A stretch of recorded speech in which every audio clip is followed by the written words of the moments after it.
இங்கே பல்வேறு அமைப்புகளின் சார்பாக வந்து கலந்து கொண்டிருக்கிற பெரியவர்களும் பாரதிய ஜனதா இந்து முன்னணி அமைப்புகளின் நிர்வாகிகளும் இந்த சுத்தமல்லி பகுதியைச் சேர்ந்த அனைத்து இந்திய அண்ணா திராவிட முன்னேற்ற கழகத்துடைய அனைத்து முன்னணி செயல் வீரர்களும் தாய்மார்களும் வரவேற்றிருக்கிறீர்கள். உங்கள் அனைவரையும் முதற்கண் சுத்தமல்லி ஆட்டோ தொழிலாளர் சங்கத்தின் சார்பாக வருக என வரவேற்க கடமைப்பட்டிருக்கிறோம். இந்த நிகழ்வுகளின் இறுதிய பகுதியாக இந்த உச்ச விநாயகர் திருக்கோயில் இருந்து வருகிறது. இங்கே இருக்கிற ஆட்டோ ஸ்டாண்ட்ல ஒரு 125 ஆட்டோ இருக்கு, உறுப்பினராக இருக்கிறாங்க. அந்த ஆட்டோ தொழிலாளர்களுடைய குடும்பம் வாழ்வாதாரம் இந்த ஆட்டோ ஸ்டாண்டை நம்பி இருக்கு.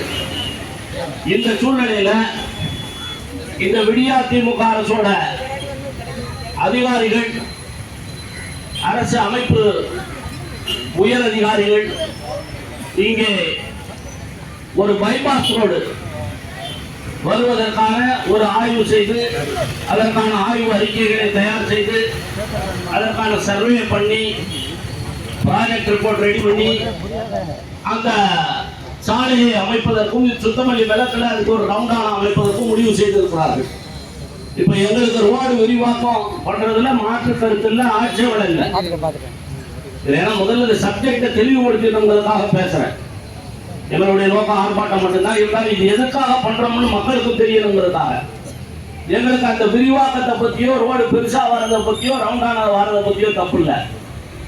ஆனா இந்த ரோடு இந்த இடத்துல நேரா இப்படி வந்து இந்த பிள்ளையார் கோயிலையும் பக்கத்தில் இருக்க வாட்டர் டேங்கையும் பாதிக்காத அளவுக்கு அதை நேரடியா இதற்கு பின்னால தென்பகுதியில இப்படியே திருப்பி நேரம் அந்த எஸ்டிஎம் கோயில் கிட்ட ஏற்றோம்னா பெரிய ரவுண்டானா கிடைக்கும்.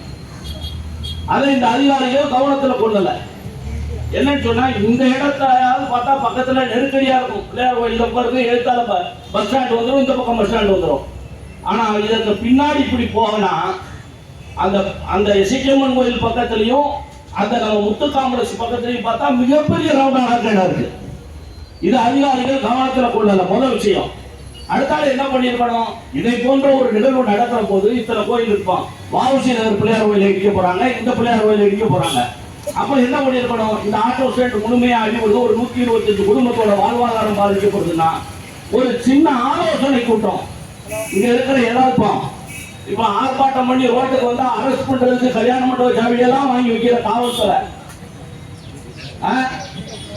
அப்போ ஒரு சின்ன ஆலோசனை கூட்டம் என்கிட்ட கேட்டது அந்த சமுதாயங்களை கூட சாவி வாங்கி கொடுத்துருப்பேன்.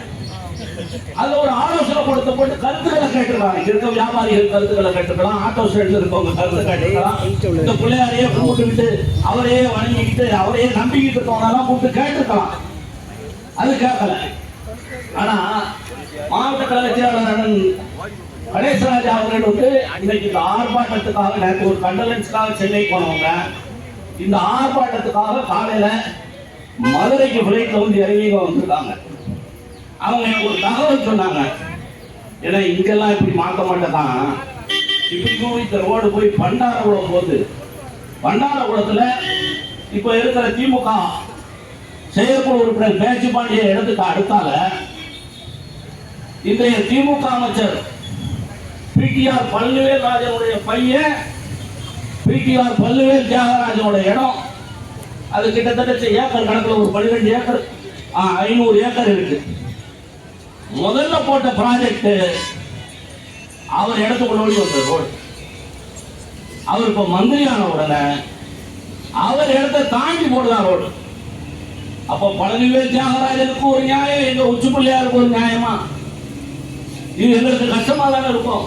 இத்தனை இந்து ஆர்வலர்கள் இந்து உணர்வாளர்களுடைய உணர்வுகளை எல்லாம் புண்படுத்திட்டு பல்வேறு தியாகராஜ இடத்துக்குள்ள ரோடு போகாம அந்த ரோடை மாத்துறாங்க.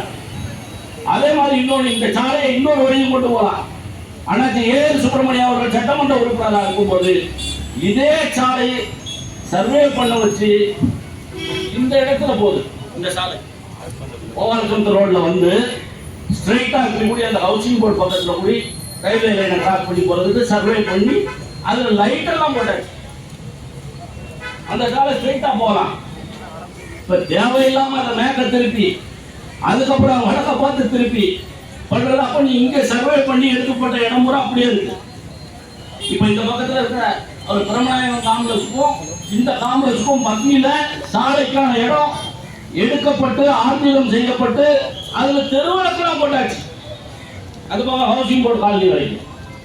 இப்ப அதையெல்லாம் மாத்தி உங்களுக்கு என்ன தேவை வந்துச்சு உச்சப்புள்ளியார் மேல உங்களுக்கு என்ன கோவம்னு எனக்கு புரியல. இது இந்த அரசாங்கம் அதைத்தான் செய்யும். அதை எதிர்பார்க்க முடியாது, அதை நாம தவிர்க்கவும் முடியாது. ஆனால் எங்களை பொறுத்தவரையில ஒரு விஷயத்துல தெளிவா இருக்கும். இந்த 125 ஆட்டோ தொழிலாளர்களுக்கு அவர்களுடைய ஆட்டோ ஸ்டாண்டுக்கு நீங்க 125 ஆட்டோ தொழிலாளர்களுக்கும் நீ வேற இடம்லாம் கொடுத்தா ஒத்துக்க முடியாது.